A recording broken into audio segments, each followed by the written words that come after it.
Hello and welcome to Explain That in this how to dispute a PayPal transaction. So, go to any browser that you have, log into the PayPal account that you want to have a disputation of the transaction itself.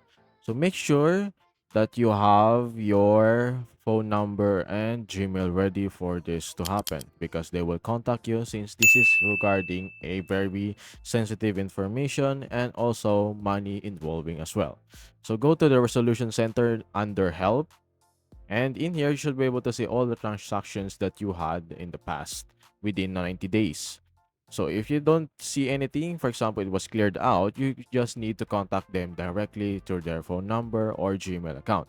But if you've already seen the transaction, as you can see here, it's showing as a sample, you should be able to see there are three dots as well on next to the transaction itself, and there's a dispute button there.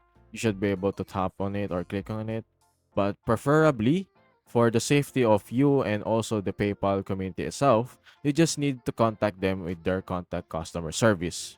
Wait for it for them to respond, and that should be it.